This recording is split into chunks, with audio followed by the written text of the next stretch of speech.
A very good morning, ladies and gentlemen. Thank you all for joining us here at AutoWorld for this event on the single market, organised today by the European Roundtable for Industry, ERT, and European Movement International.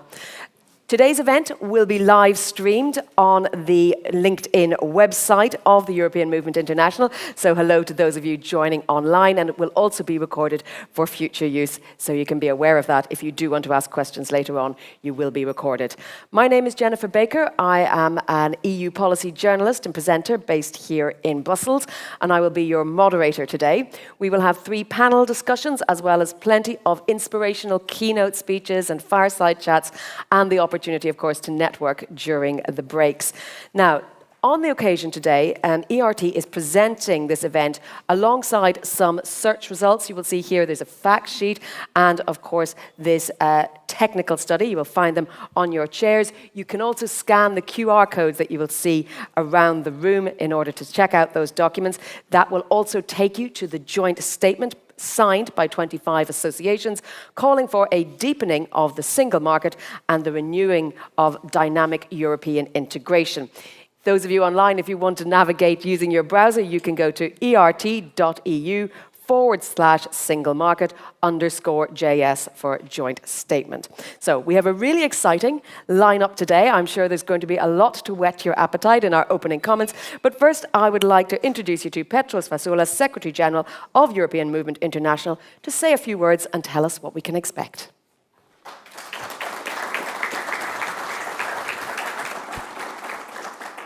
Thank you, Jennifer, and a warm welcome from the European Movement and the European Roundtable for Industry. It's a pleasure to have you all here, the Minister as well.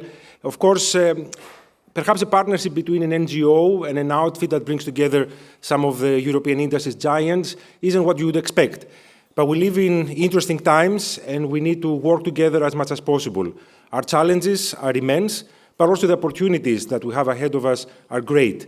And we want to take the time to revisit some of the successes of the single market, but also to craft a vision for how to make our single market deeper, stronger, and able to deliver those answers to the great challenges of our time.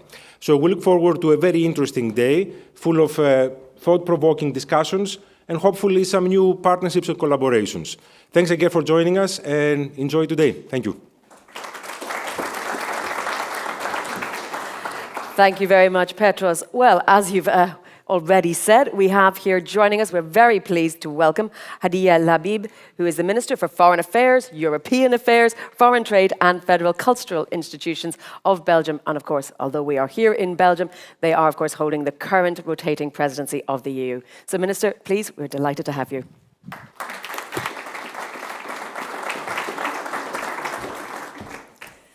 Thank you very much, ladies and gentlemen. I would like, first of all, to thank the European Movement International and the European Roundtable for Industry for giving me the occasion to address to you.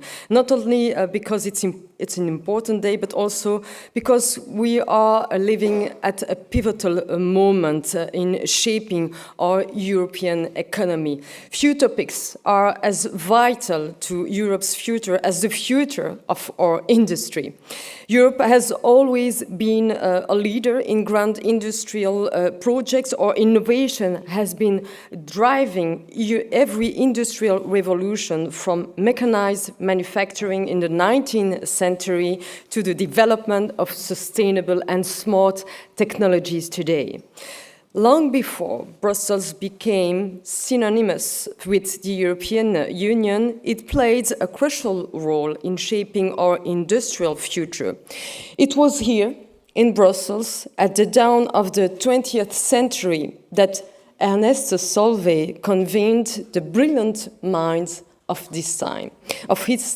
Among them, Albert Einstein, Marie Curie, and Niels Bohr. The Solvay Conference pushed the boundaries of science and laid the groundwork for decades of industrial innovations.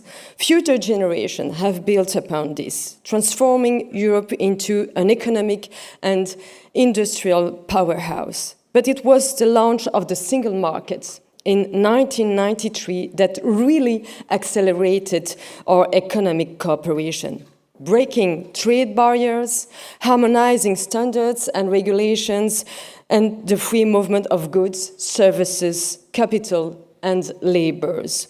They all made it easier to trade and to invest in enhancing our competitivity and fostering our innovation capacity.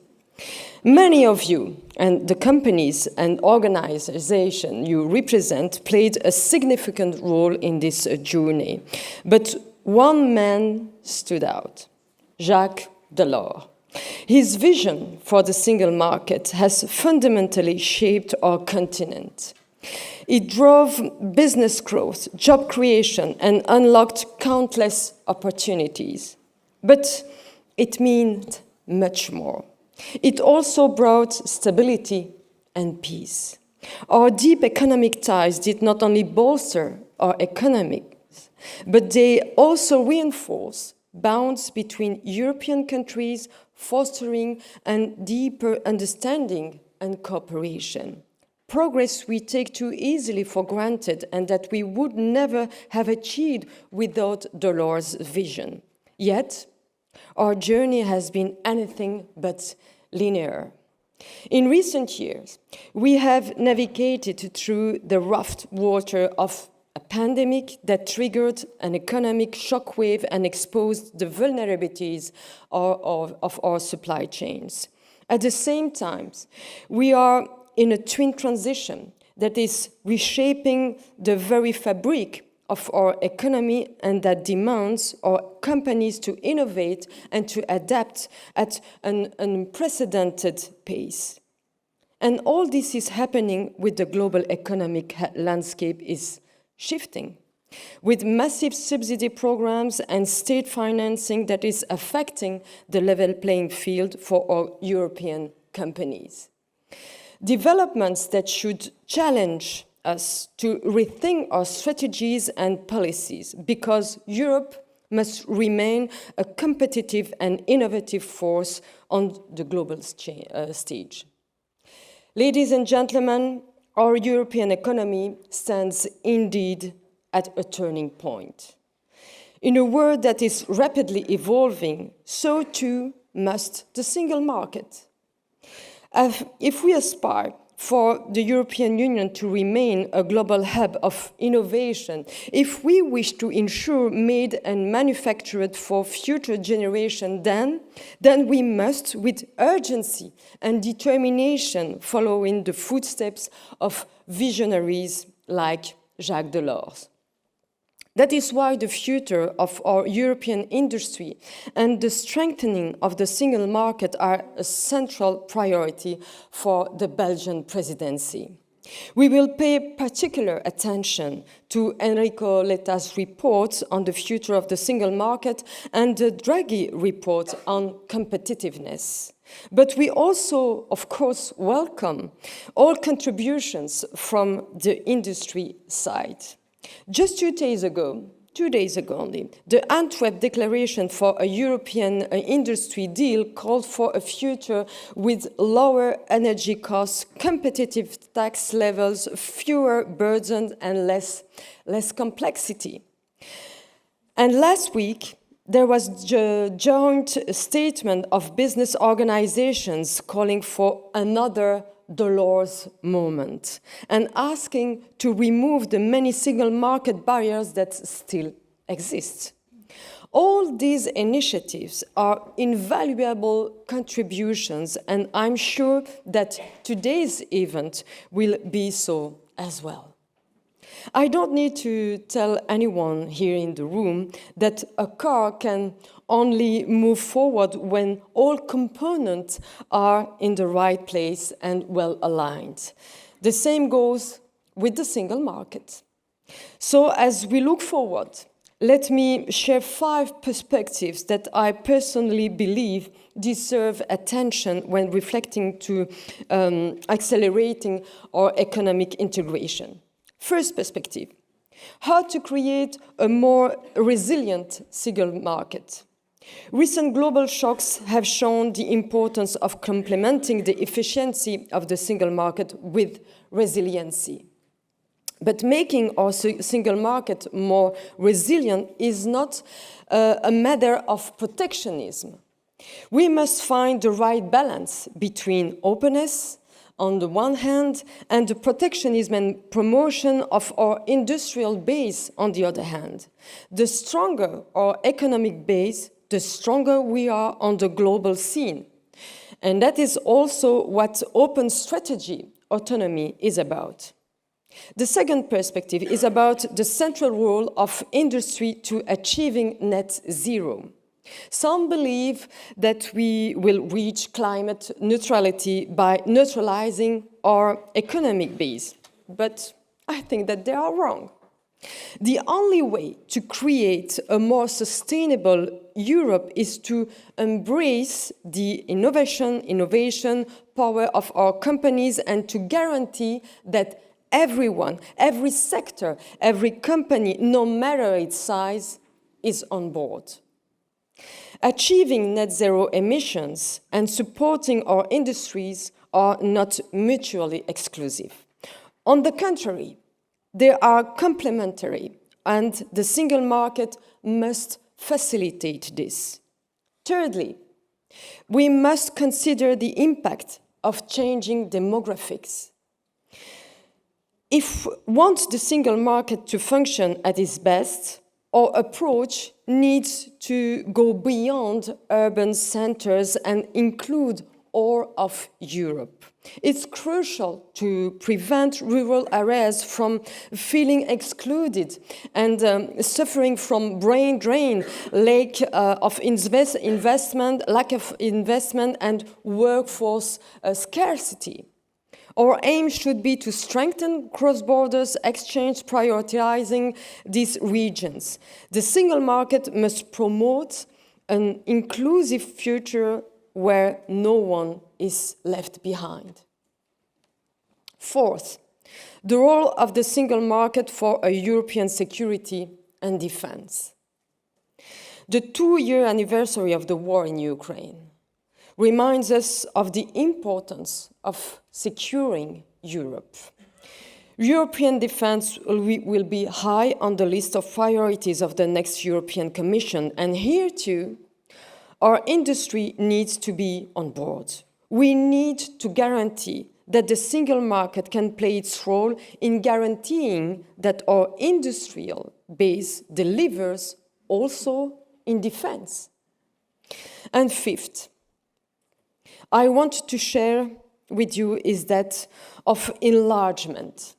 Everybody is speaking about enlargement, sometimes with the feeling of scare, but you know that recently several countries received an EU perspective, including Ukraine and Moldova and countries in the Western Balkans. A potential enlargement will create certainly a bigger single market and all the opportunity that comes within. But it requires also carefully preparation and adaptation. We must learn the lessons of the previous enlargements. We have to guarantee that integrity of the single market while safeguarding existing social and economic EU policies. A potential enlargement must create winners and not losers. The five perspectives is, by the way, a call to action. A call to action to reform, to deepen and to accelerate our economic integration. Ladies and gentlemen, there is much work to be done, but Belgium, both as one of the founding members of the single market and as the current president, is determined to gather the building blocks that must be the basis of the industrial and economic program of the next European Commission. The journey ahead is both exciting and daunting. The decisions we will take in the next months and year, the policies we implement, and the partnership we forge will determine the economic future of our continent. But I'm convinced that if we move forward with the same spirit of innovation, cooperation, and collective resolve that has always defined, by the way, Europe, we will build a single market that sets the stage for a prosperous, inclusive, and sustainable future for all Europe and Europeans. I thank you very much, and I wish you a fruitful exchange and a fantastic day. Thank you very much.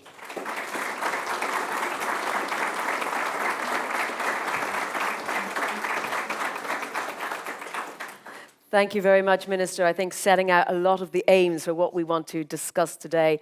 As you can see, the theme for today is Back to the Future, because we are looking back at the successes of the single market, but also looking to the future and the obstacles that are there that still need to be overcome, because it's not all plain sailing.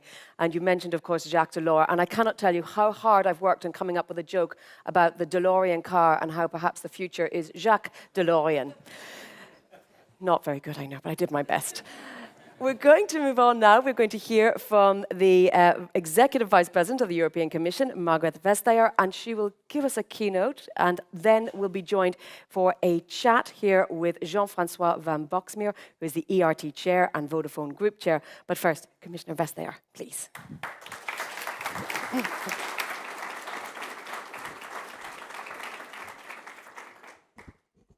Well, thank you.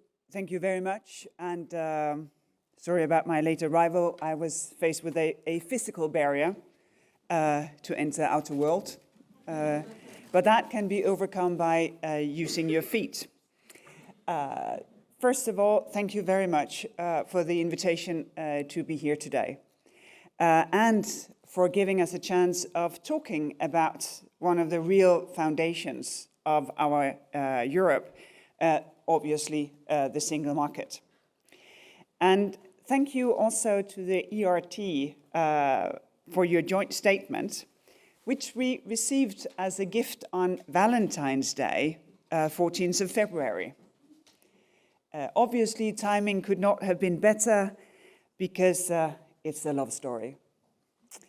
One that went from somewhat timorous, let's take it one step at a time, fledgling romance 30 years ago, to a long-lasting relation today. Looking at the tagline for your statement, more love for the single market, well, and despite Jacques Delors' words, I would say it is indeed possible both to fall in love and to stay in love with the single market. So what I would like to do with you today is to take a look at where the single market stands. And, of course, take the opportunity to answer some of the points raised in your report. Obviously, we will not go through everything, but I want to thank you for being this granular in the technical study, being concrete, specific, tangible. That's, I think, is very promising. But from where we are, I see three learnings. First, the romance has done well. Despite war at our borders, despite rising prices, 72% of Europeans still think that their country has benefited from EU membership. The single market is what makes Europe come to life for millions of Europeans in their roles as citizens, obviously, and as consumers. Export data confirms Europe's global standing. Our trade with the rest of the world in a share of GDP has been going up, both in goods and in services. From about 15% in 21 to 18% in 22 for goods, from nearly 7% to 8% in services. Europe is the largest exporter globally, similar to China, ahead of the US. Even in specific sectors where competition is really, really fierce, like chemicals or automotive, Europe continues to dominate with a quarter of global export, more than 10% above the US and China. And we do have many assets. Excellence in research and innovation, quality infrastructure, a solid manufacturing base. We are leading in clean technologies, high-performance computing, and in quantum.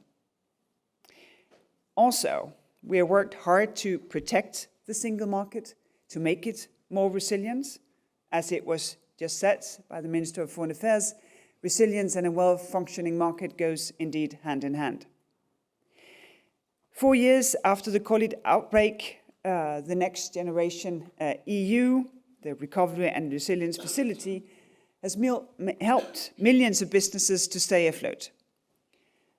But maybe more interesting, it has as well been effective in getting member states to deliver long-needed structural reforms, to make their economies work better, to make investment have better effects. When Russia invaded Ukraine, we used the flexibility of state aid rules to enable member states to support markets in dire straits, all while preserving a level playing field.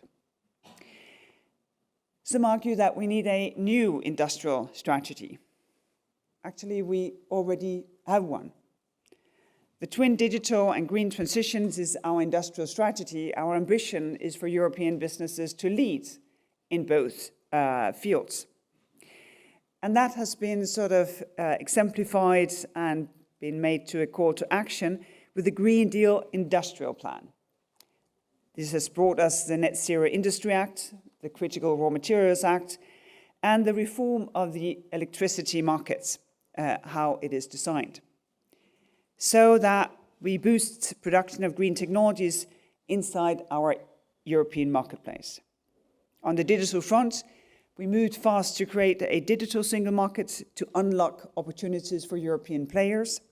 We adopted the Digital Markets Act, the Digital Services Act.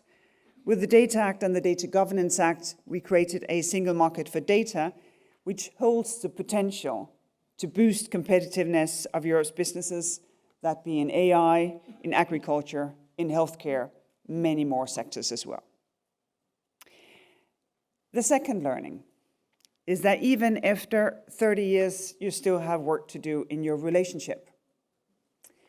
Yeah, firsthand, my marriage is turning 30 this June, so it is not theory.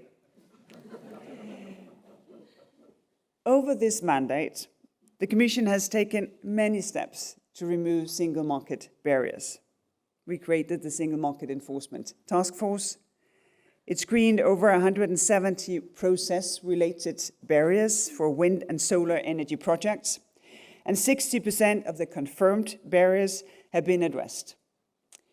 We created the Single Digital Gateway to get member states to provide online access, so far to 21 types of important procedures, including starting and closing a business. But we need to do more to remove barriers. We need to do more in order to make sure that the single market is not single in name only. And also we need to create single market dimensions when they do not exist today. I can mention just two to you, and there are more. If you look at the telecoms sector, today we have 27 national markets with different network architecture, different levels of network coverage, different national spectrum market and management, and de facto different regulations. And this fragmentation is a missed economic opportunity. Today, from a competition policy angle, there's nothing to prevent telco businesses from consolidating cross-border these national markets that they're in. I think that the obvious reasons why this is not very interesting is because of all these obstacles just mentioned. Take the capital market. Well, almost 16 of the actions from the Capital Markets Union that was presented in 2020 they have either been adopted or politically agreed. But that doesn't mean that we have fully unleashed free, seamless flow of private funding into European scale-ups. The day we know the single market truly works is the day when European startups don't need to turn to the US or to Singapore or to Saudi Arabia, for that matter, for their finance for their scale-up. Because we cannot accept the idea that Europe does the research, others get the markets. The third learning, even after 30 years, maybe this old saying still holds true, there is no love, only proof of love. In European sort of institutional language, proof of love has a name. It's called implementation. Because with laws, you change mindsets. With implementation, you change behavior, which probably also suggests why it's so much more difficult to implement than it is to pass a law, even when it's difficult to pass a law. And this is a shared endeavor, a shared thing that we are responsible for making happen, with different roles, obviously. We need to do our part, the Commission to propose policy options to close current gaps, Member States to turn current efforts into practice, improving permitting, coordinating with other Member States, investing in grid infrastructure, actively prevents barriers in national and local legislation. And businesses, of course, to support these efforts because it's in the long-term interest. And the game is worth it. You have proven it, I think, without a shred of doubt. But it has been proven also for those who better understand numbers. Removing obstacles to the single market for goods and services could amount to more than 700 billion euros by the end of this decade. This is not trivial. This is real. Because this is an economic potential without a budget cost, without an increases in taxes. This is just by removing obstacles. I reckon this should be a priority of the next Commission. Of course, there's nothing worse than the advice from the old Commission. Oh my God. So would you pass it for me? In changing times, we need to go back to basics. If we have less of a peace dividend, as that is, we must have more of a single market dividend. And since this is a love story, please allow me to finish by quoting famous author and couple therapist Esther Perel, who said that in couples, you don't solve conflicts, you manage paradoxes. This is probably equally true for the single market. Our efforts to push the single market is a constant management of paradoxes between building Europe-wide standards and rules, yet not adding administrative burdens to European businesses, between enabling public aid while keeping the level playing field between businesses, between sectors and member states intact. One thing is for sure, as for love, nothing is ever set in stone. The process for a single market has done tremendously so far. It can still be widely improved. After all, nobody's perfect at 30. Thank you.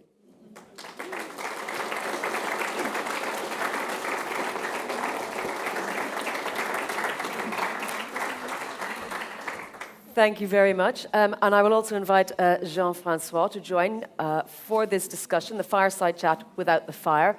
But before you begin, we have a special video prepared by ERT just to set the scene and give you a taster. So let's have a look at the video. Harmony. It's all around us, from the enormous to the tiniest developments. It enables us to move, work, and grow successfully. But have you noticed how we only really appreciate it when it's absent? For the past 3 decades, the EU, its citizens and businesses have thrived as the single market promoted harmony and brought prosperity. Its evolution continues, but harmony can fade in and out at times. Right now, discord seems to be creeping in. With so much change in the air, we believe that this is a pivotal time. Renewing our single market can speed our continent's green and digital transitions.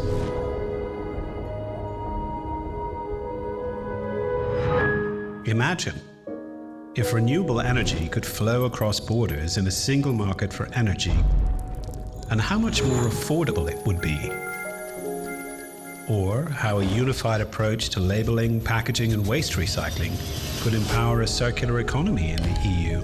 Or how an advanced, comprehensive digital single market could bolster connectivity, innovation, and scale for startups and SMEs across the EU 27.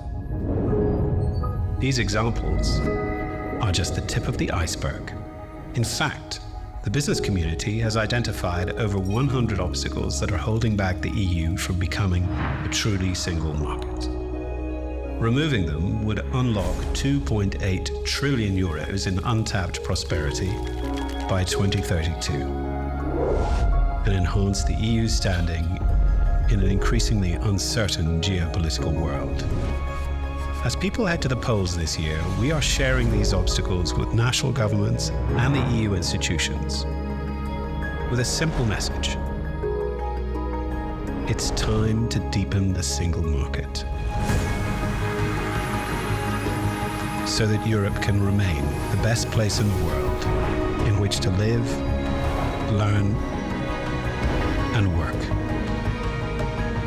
For the many, not just for the few. Ask your candidates in the next elections what they're doing to advance European integration and harmony.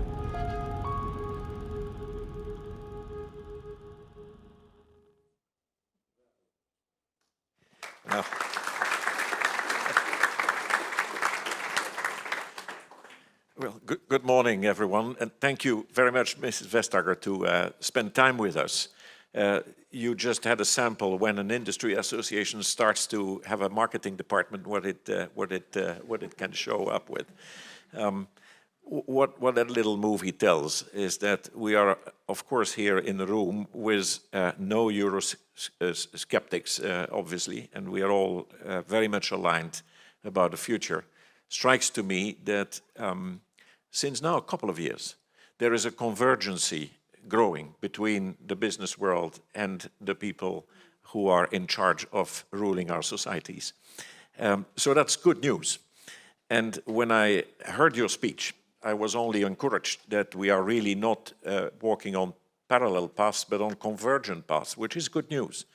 I think the actual Commission has been doing a fantastic job in managing an incredible amount of crises that succeeded themselves over the last few years. So I think out of the business world, we have a lot of respect of what you are doing in keeping Europe afloat.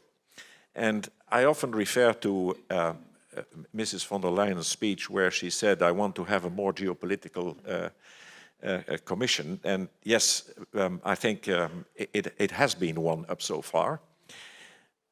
Our part of the equation is to say, if we want to be a strong geopolitical player, we need a very strong economy. In the first place, we need a strong soft power, because the one we lack is the military might that otherwise the United States can display, and by the way, they protect us. Now, here we focus on the single market, and we violently agree on the direction we take. My first question would be around the sense of urgency. On Valentine's Day, we did that gift of coming up with with our appeal. And on the same Valentine's Day, you came with your competitive report out of the Commission with KPIs that measure progress on many fields on our competitiveness. Whilst we can see that in time we are making progress, I guess the message of our associations, which ERT is one of them, is more the sense of urgency, and that there is a difference between competitiveness where we make progress measured against ourselves and how we measure ourselves against other players in the world, China of course, but also the United States of America. And whilst it is true that our exports are faring rather well, and we have always been a formidable export country, I think that if we take other measures like GDP, total industrial output in the world, etc., it all points out to one single fact, is that the single market needs indeed a further step to be done. And you said it quite well. And my first question is a little bit the sense of urgency in Europe, because the Commission is at kind of the center spin or the center in the wheel of how economic politics work in Europe. What is your sense that political leaders have about the urgency of what is a relative decline of Europe on the economic stage? Well, thank you very much for the question, and thank you very much for recognizing the work that has been done. I think also very much fueled by a very good relationship with you who are here today, because very capable, very direct, very concrete, then you can make a cooperation work well. We have now changed sort of the annual single market report into also looking at competitiveness. And it's sort of a snapshot. What have we achieved since last year? In some areas, we make progress. In some areas, we're at a standstill. In other areas, things are not going so well. And we actually do, in some of the KPIs, measure up against other countries because, you know, it's not just an absolute, are we ourselves doing better than last year? Well, if you are the last comer, then it doesn't make so much sense. You also need to compare. So we try to do both. But the point of this report is not to be sort of a policy paper. It is to say this is where we are, and then for policies to build on that. I think it's really good with this film because it's a call to action for those who want to sit in the European Parliament. What would you want to do? Because this has been a very legislative mandate, and it's important that the next mandate becomes a very implementing mandate. And you get a lot of new members of the European Parliament who enters into a legislative body. So it's basically against nature not to want to legislate. And I hope that you can encourage a debate about legislation and implementation actually being two sides of the same coin. And that the Parliament has a very important role in controlling that the legislation passed is also the legislation implemented. On the sense of urgency, I think the first thing to note is that these barriers, they're not innocent. They didn't just grow naturally. They grow because someone is not paying attention, or they grow because someone has a benefit, a vested interest in some of those barriers. So it takes real political engagement to make them go away. Looking in your report, you know, it makes you go crazy. You know, there is one example of someone who needs to transport waste from one country in Europe through a number of countries to the end destination. You have to have a permit at every step of the way, and the way that the waste is characterized is not the same in every country. So the cost is just sometimes prohibitively large. Or the product that you need for your cosmetic is also categorized as heating fuel, which means that when treated as heating fuels, you have a completely different taxes to be paid than when you use tiny, tiny amounts and it goes on and on and on. So I definitely think there is a growing sense of urgency. You saw it with the Swedish presidency, who put single market and the single market authority as their main priority. They pushed, so the Belgians and the Swedes asked Enrico Letta to do the report. Everybody has very high expectations of this report. And in combination with the Draghi report, you know, what I would hope would be to get sort of the foundation to say, this is how we turn our green and digital transition with the help of the single market into an engine of prosperity. Because that is the only way to address what you're also addressing, which is the cost of living crisis, that there is an expectation of increasing welfare also among citizens. So I think it is definitely growing. But of course, together we can make a test of it and challenge Commission services and member states and the Single Market Emergency Task Force with the 100 barriers and see how far can we get in the coming months for these barriers to go away. When you refer to the report of Enrico Letta and the one of Draghi, I think those, on our side, perceived as very, very good initiatives, because both gentlemen have engaged really proactively with many, many sectors across, not only with ERT, obviously.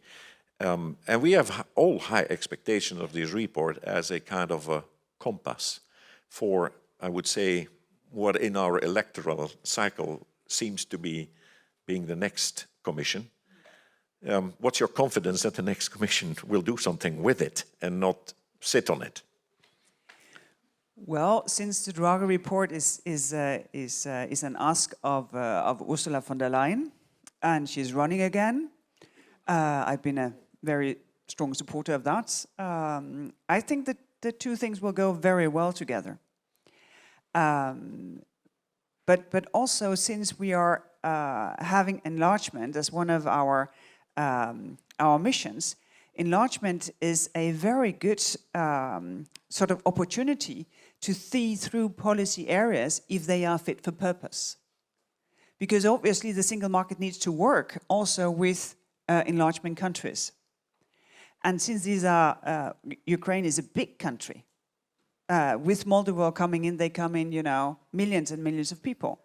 So even if, for reasons I could not understand, there wasn't an interest, there will be very strong drivers to do something very active about making the single market work better and having these single markets that we do not have yet. Because for many sectors, the fact that the capital market doesn't work very well is one of the very painful things about why European scale-up doesn't remain in Europe. But what would be your expectations, sort of more specifically of Draghi and the letter reporting? Well, it was implicitly in my question. I have to have a roadmap of deepening the single market. Is not, I'm not saying it's cost less, but it is certainly the most cost-effective way to create a bigger market for ourselves, also for the rest of the world to invest in us. I mean, this is a give or take. We're a rather open economy bloc, the EU, if we compare it with the US or China, but we have everything to gain to have a deeper single market. The figure of 2.8 trillion was floated here. It was a commission of the European Parliament who came up with that. Now, I have no means to verify that, but if we look back to when the single market was installed, what it has brought as a jump in wealth and welfare for our companies, but also for ourselves as citizens, has been fantastic. So I think that in a world where geopolitical tensions and protectionism is unavoidable, and where Europe has to remain the most open bloc, it has all interest of doing that, but not to be naive, we have to invest a lot more in our own economic space. It will change a lot. I mean, this will unleash a new kind of competition. There will be unintended consequences of it. We cannot foresee everything. But based on our experience of what happened after 1992 till today, I think there is a huge potential if we would do that. And the question then, back to, you know, you were referring to that and I think it's a very important point, is that all these national legislations, which put year after year more barriers, they don't happen out of a overt anti-Europe or what have you. It is just the produce of a political, democratical game, lobbying groups. It is an organic life of societies. I get that one. And I ask myself, how can we overcome to not only tear down the barriers that were installed over the last 10 years, but also kind of build new harmonizing legislation to create that single market? How difficult a task is that for politicians to tackle? And is Brussels equipped with its current administration to really be forceful in that?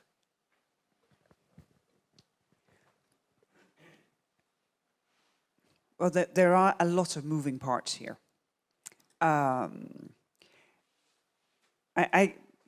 on the same page. I very much agree that there's tremendous potential here, but we have to stop something and encourage other things. Member states need to stop gold plating. You see, we use more and more regulations, and this comes from the experience that directives are so differently implemented that it could almost just as well be different laws, and also very differently enforced. So you go to regulation instead because it has immediate effect in every country at the day of its effect. So this is one thing to do. The second thing, of course, is to be really strict when it comes to quality of legislative proposals, so that they are truly, really thought through. Because the better regulation method is not only there to create better regulation, it's also there to prevent legislation, so that you slow down the legislative machine. But then, of course, all of a sudden something is really important. And then everything will have to go really fast. And sometimes, of course, that is absolutely necessary. Sometimes you miss a bit of the quality that is actually needed. If I look at part of the legislation I have been responsible for, we're very careful to say that we need resources for this to happen. And everybody agrees. But then when the resources have to materialize, then, there are so many bureaucrats in Brussels, and do we really need it? And probably they have some people who are idle somewhere who can be moved and do the trick. And that, of course, is an important challenge, because we are publicly financed, so we should always be short on resources. But we cannot be too short on resources. And I think that needs to be part of the equation here, that we can actually enforce. Because sometimes you need to have, the Commission playing what we are being paid for to be really annoying. When we hear about a bad idea in some member state, we need to write the letter. We need to be willing to go to court if that bad idea materializes. And this is not always amicable, but this is part of the role of the European Commission. I understand the journey is not that easy. Can I shift gears and ask you, you have been now at the helm of DG Com for 10 years, close to 10 years. From an industry point of view, we always think that one of the reasons why European industry, and you alluded that in the beginning of your speech, that it's not, we stand at a crossroad, and Europe is eroding in its industrial output in the world, but there are many sectors where we are still leader. So I wouldn't want to paint the picture too dark. We have many cards still to play. One of the reasons why we are where we are and are competitive worldwide, not only in Europe, but we project industry across the world, is first of all, and it's counterintuitive, our energy has been always structurally more expensive than the ones available in the US or other countries. It's close to Japan, if you will. And the other is very strict competition rules, which the European Commission enforced for many, many decades now. And that has led to a competitive industry. Now, when I look at the future, where is the limit? And it's a question for you, who has a long experience in that. What is it that worked well? What is it that stalls now? And what is it that, if you would have another mandate, not to say I hand over a leaflet to my successor because I heard that that person will not listen, but if you would have another mandate, in that context, what would you change? What is it that you would keep, and what is that we need more? Because it seems to me we're a single market, but we still evaluate competition on 27 different countries, if you will. So, whilst for some industries it's perfectly legitimate to do so, for some industries which require really high capital intensity on a permanent basis because of technological change all the time, and or a very high R&D intensity, you need the scale of a larger market than 27 markets. With that in the back, I'd like to hear what could be the future of competition doctrine in Europe. Of course, we'll answer that, but maybe just one thought, because we see that the outflow of investment from Europe is big and growing, but the inflow is not doing so well. And there will be many reasons for that. But I think we also need to be very careful about how we brand Europe. Because we talk about the Brussels effects, that we are very good at regulating. We never talk about how we are good at enabling businesses, how you have access to high-skilled people, how you have access to research organizations, how you have governments that are easy, uncorrupt to work with. You know, all the other things that comes in Europe. And I think we need to be a tad more, you know, proudly engaged in what Europe actually is. Because it's also difficult to do business in the US. It's really difficult to do business in China. And of course it's difficult to do business in Europe once in a while. But we need to be more on the offensive to tell what Europe can actually offer, with a number of the tangible that should change. Coming to competition policy, we have just put on paper how we look at the market when businesses want to merge. And that sums up the changes over the years in still better methods, in a still more sort of dynamic outlook in what we have experienced, that, for instance, competition in innovation becomes more and more important. So I think one of the important things is to have a common view, the business community at large, and us as law enforcers, about the methods that we're using. Because in these 10 years, we have, you know, improved, some of them waved through thousands and thousands of mergers. The intervention rate, so either we take a remedy or an outright prohibition, I think in my time, 9 or 10, something like that, it's about 5%. Of course, those 5% also means that some merger ideas never leave the boardroom. But that, of course, saves a lot of time for everybody not to get, you know, spending a lot of time with that. So I think that is an important to sort of have also a coordinated view of how we see the marketplace. Because Europe has consolidated quite a lot in the last 1-2 decades, not as much as in the US, but we have consolidated a lot in Europe. And we have seen that not all of the profits are shared as much as they were with the workforce. So it's definitely not that consolidation doesn't happen. The second thing is that we need to be very, very aware of where subsidies takes us. We discuss that a lot with our US counterparts within the framework of the Trade and Technology Council. We have a transparency dialogue on subsidies for the CHIPS Act, but we need to make sure that subsidies are beneficial for the single market, for Europe as such. Take the important projects of common European interest, 2 on batteries, 2 on hydrogen, 2 on microelectronics. They are constructed so that the businesses who get support, they have to share or they have to enable other, often smaller businesses, also to get part of the knowledge that is being created. So I think there are quite a number of things to do in the next mandate in order to be still sharper on how we see the world. Because our mission is, of course, to make sure that customers, they get affordable prices, choice, innovation, and some of those customers, they are business customers. There's always someone else in that value chain who rely on competition in the market that they depend on. No, I understand that. No, I come on the background that I'm one of your five. I'm active in one of your 5%, Vodafone, which is one of these kind of industries that arguably. I know it's little comfort that 95% is good.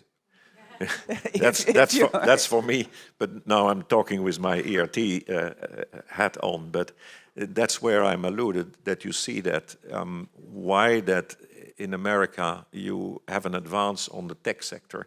It's because they have a so-called dominant market share in areas which are by nature extremely capital intensive and demanding a high R&D. And fragmentation brings you over time at a certain delay. And it is true in the telco sector, obviously, but it can be true also in the pharma sector if we would kind of be at the disadvantage of how patent protection would be granted to European companies as opposed to American companies or British companies or Indian companies. So those are the specific areas, what we call the hyperscalers in all industry. And that's perhaps something which is new and it didn't exist 50 years ago. People who got dominating the planet with new technologies just in the space of 2 decades. I think the mother of all multinationals, they start, besides the Catholic Church, but I'm speaking about really strictly commercial organizations. Arguably the Dutch with the VOC, but they took a long time to deploy over the world. And now you see things that deploying in a decade time and taking sizable, and it's in that light that my comments were geared towards what do we have to tweak, and should we tweak a little bit the doctrine to allow, and you were arguing about it, we will not argue about the telecom industry because you have basically 2 ways. You can consolidate concentrate more in market, or you can make the bet of consolidating in a European way. Problem being that the disharmonization, Mr. Breton came out with his white paper, I think yesterday, which we had the time just to read. And I think it's a very, very great step forward in the right direction. But it's not the only industry that you have in Europe. I was quoting the pharma, where what is it that between considering the situation only in particular countries in terms of concentration rather than looking at it on a European scale, where do you put the cursor? No, I'm very happy that you liked the white paper of yesterday because I made it with Breton. I saw that. So I'm very happy about that. No, but it was, I think, a good place also to say that we need also to talk about the details. So in Europe, 60% of the market is held by the big 4 in telecoms. In 9 of the national market, no, in 16 of the national market, you have only 3 MVNOs. In 9, you have 4, and in the remaining 2, you have 5. And in most of these markets, you would have network sharing agreements. So you do not have each one of network, you share the network that one have each supplied. My problem is that if you consolidate even more in national market, you see price increase. The risk is that you see less investment because competition is still the strongest driver of investment that we see. So I don't think that there is a silver bullet to say, well, you go and consolidate within the national market. I think we need to go the hard way to make a European single market for telco. And I think the timing is much better now because, over the ages, spectrum auctions, they used to bring in gazillions. It was so much fun. I was there when Denmark auctioned the spectrum for 3G, and money kept rolling in. We could do all kinds of fun stuff. We didn't even have to speak to the Minister of Finance, which is what you always dread. But now, not so much anymore. So I think the timing for a much more centralized spectrum management is there. Also because we have, I think, the discussion about economic security, which means that we can sort of fence off also the national interest when it comes to spectrum management and get the better of it. And we have national legislators, de facto, we have different regulation in each and every country. What we try to do is first and foremost to make sure that the national competition authorities, they have the same sort of basic resource, they have the same tools. We work very closely with them.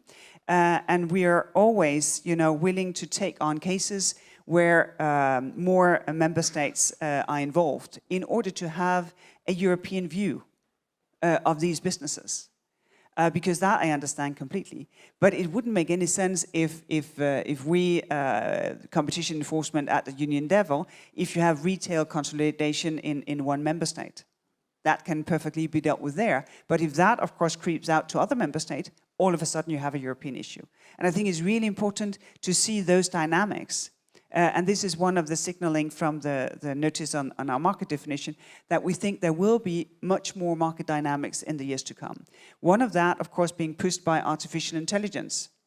We're just about to close our call for insights on how artificial intelligence will change market dynamics. Because I completely agree with what you said. Back in the days, it was a slow, really hard thing to go global. Then came digitization, first wave, much faster. With AI, the risk is that it is obviously even faster. So we want to stay on top of things, and we want to do that with our foreign colleagues.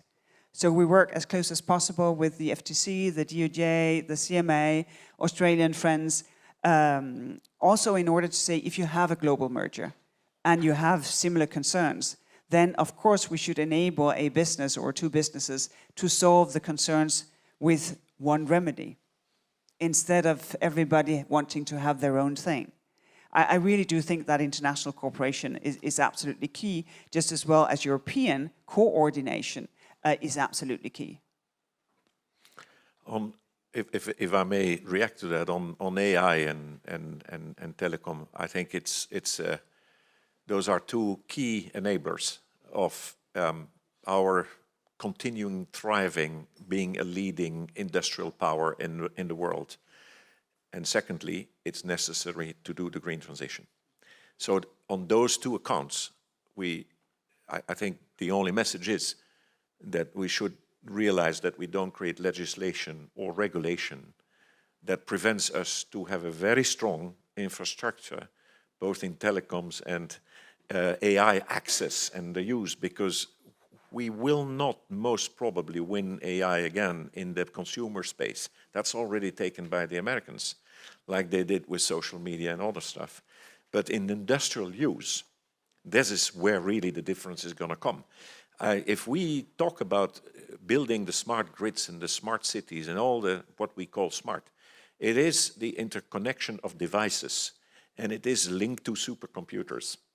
And it is that part that where we can make the difference, not only for ourselves, because we need it the most for the green transition, and we don't have that much fossil fuel, by the way, but also to export those solutions elsewhere in the world. And this is why I'm, from an industry point of view, we also say there's a key enablers, and we should look upon that these sectors remain in a healthy stage, and or that regulation boundaries don't prevent, at least to try things out, because with AI there is 70% still uncovered.